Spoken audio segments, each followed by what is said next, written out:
Well, today we're joined by Ms. Betty Bigombe. She is an experienced mediator and a senior civil servant, having worked at the World Bank in a senior capacity. It's really an honor to welcome you to the Africa Center for Strategic Studies. Thank you very much for having me. Now, you were deeply involved in the northern Uganda situation, with the Lord's Resistance Army. And there were multiple overlapping insurgencies in the area during that time. What was the nature of the problem? Why were there so many insurgencies in that part of the country? The insurgencies were in the eastern part of the country as well, in Teso, as well as in northern Uganda. So I would say maybe 1/3 of the country was affected. The genesis of the problem is really, to a large extent, embedded in our colonial history, where areas were zoned off. And for a long time, the army was, let's say the forces, both police as well as the military, dominantly came from the north and fought. So when President Museveni came into power, they lost jobs, because that was a big industry in northern Uganda. They lost jobs, they lost houses, they lost any form of income. So then they decided to go and fight. After all, their thing was, Museveni started with 27 men to fight. Here they were, large in number, that when they escaped, as NRA was approaching, National Resistance Army was approaching, they left with their weapons. So they had abundance of weapons. Then they decided to start fighting. There was Uganda People's UPDA. UPDA was Uganda People's Democratic Army. Then there was UPA, Uganda People's Army, from the east. Then there was Alice Lakwena, the Holy Spirit. Kony actually came later. He came in 1987. So people were disgruntled. And not only that, for all these years, Northerners were known to be fighters that fight to kill. Now, they couldn't believe the humiliation they suffered in the hands of NRA. So they felt disenfranchised, and of course, as I said, no means of livelihood was cut off. They fled to Sudan. They went with money, but they spent that money in no time. And so the next thing was, let's fight and go back and take over power. Mm-hmm. So indeed, a very, very tenuous situation. Absolutely. Now, in 1988, you were tasked by the government of Uganda to be resident in Gulu, yes, which was at the center of the violence, right, yes, with a brief to reach out and establish some sort of dialogue with the government, with the rebels. My mandate was not to negotiate for peace. My mandate was talk to the parents of those who have picked up arms to fight, persuade them to persuade their sons and daughters and husbands to lay down their weapons. So the initiative to reach out the rebels, to initiate peace talks, was purely personal, and I had to persuade the government after having persuaded the rebels. The point was that even if LRA did not have any political ideology, but there were issues. People felt marginalized, felt left out of the national cake, humiliated, and then the disparity in development was so huge, although that was not Museveni's problem, that was inherited from the previous governments. So I then thought, LRA does not have any ideology, political ideology, but nevertheless, there are issues. If these issues are not addressed, Northerners will continue to be left out. They will continue to fight. And then, all those children, because LRA was really killing their own people, so to speak. Mm-hmm. Now, can you say a little bit more about the steps that you took to reach out to and engage the steps I took? One thing was, I didn't go to lecture that stop war is bad. I said, we are now at war. It's not like playing soccer. People are dying. You're now in camps. I'm here to listen to all your grievances. So I stayed in camps and listened to, and I even said, if you want to insult me, do it, because I want to understand and see how we can together make peace. So it took staying in camps, because people don't open up in town hall meetings. They're very diplomatic, they're very tactful as to what they tell you. But when you go down to them and you're going to pit latrine, you're fetching water from the borehole like they do, you're eating with them, then immediately you become part of them, and they started opening up. And that is how I started knowing the coordinators of the rebels, to get to know them and see. And I changed my language. At the beginning, my language was, stop war, this is a useless war, it's senseless, it's killing people. So I said, I've now heard you. There are ways of ending the conflict instead of peaceful means of ending the conflict, instead of using arms. And but it takes time to build that confidence. You have to be very patient. You have to be a listener and not get worked up over issues. But of course, there were times when I was very emotional, because the ambushes were occurring every day. Children were dropping dead every day out of starvation. You could see bodies that are emaciated. They could still talk. Babies with large eyes, huge heads, were suckling milk which did not exist. So that was draining me too, emotionally. So I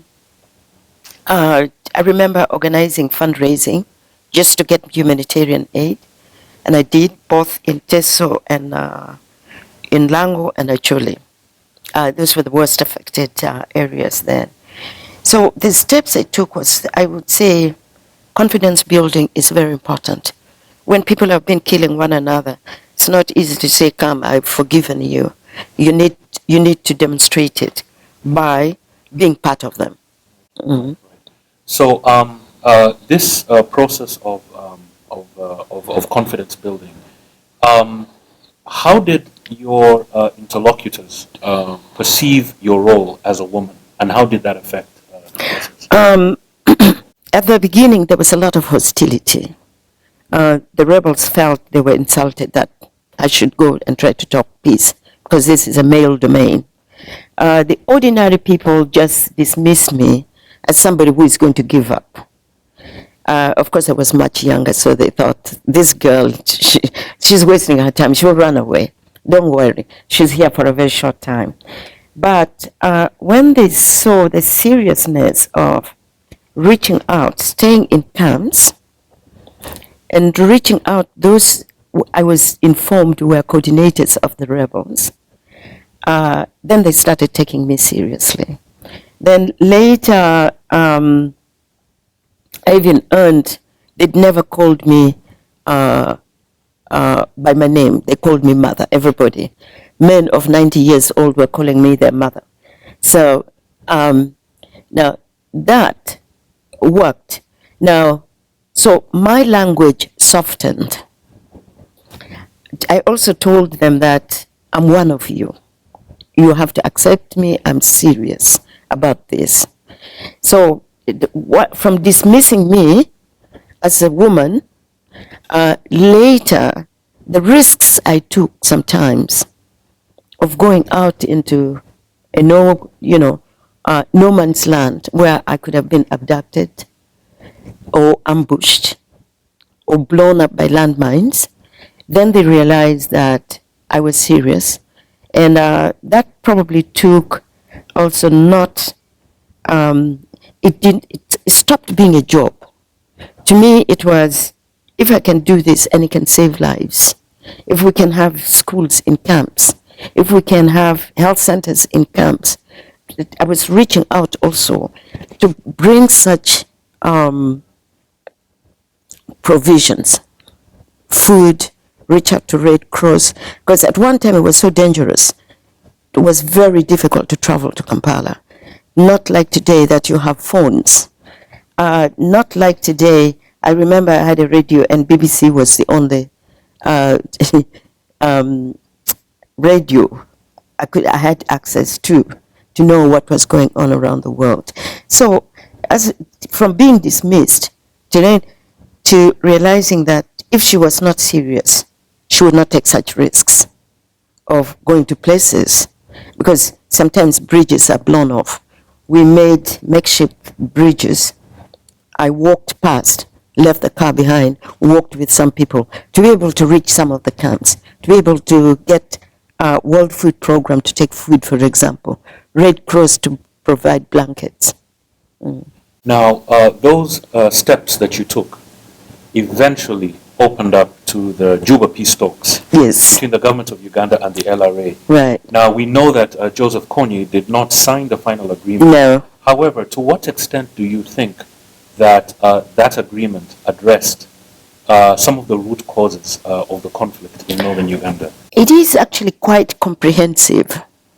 I was asking government, I pleaded with government to implement it, because a signature will not make a difference. Well, it makes a difference. It's binding, it's legal. But if you had majority of them had come back, the child soldiers, the child mothers, you had children born in captivity, and that agreement addresses all the needs, what should be done. So I didn't, not because Con did not append his signature. I did, because I remember one time the president telling me that, yeah, but it's not signed. And I said, well, signed or not signed, everything is included in there. And I don't see why it should not be implemented, because it's not signed. So, unfortunately, it's not implemented. Nevertheless, excuse me, there are other programs that has tried to address some of the needs, but it's huge. It's huge. You really needed a program that, not in piecemeal, that, you know, we're dealing with the child mothers, we're dealing with child soldiers. For example, there was one program which was absolutely outrageous. This was funded by the World Bank. And they put those commanders who were treating these child soldiers, child mothers as slaves in charge. So they started treating them again as slaves. These guys, when they were in the bush, they had authority to kill, to punish, to cut off ears, lips, breasts. So it's not that they did that, but they started treating those young people as slaves again, until I went to see them how the project was going. And they said, this is not working. We are just running away because these old men who raped us, because you had a girl of 14 impregnated by a 68-year-old man. And she sees this man and she just throws up. But she has his child anyway. Now he comes with authority, do this, do that, do that. So after I complained, the project was stopped, redesigned again to help them. But in all this, my biggest problem always, anywhere, even with South Sudan where I've been involved, attention is always focused on ex-combatants. Victims are left out. I was challenged by victims. One woman came to me and said, I'm in a camp, I see all these ex-combatants were responsible for killing my husband and my sons, they're being given everything. I have my son here in the camp. He's not educated because he's not being given tuition. Is it because he did not kill? That's why so victims are oftentimes punished twice, by the perpetrators and then the government and international community.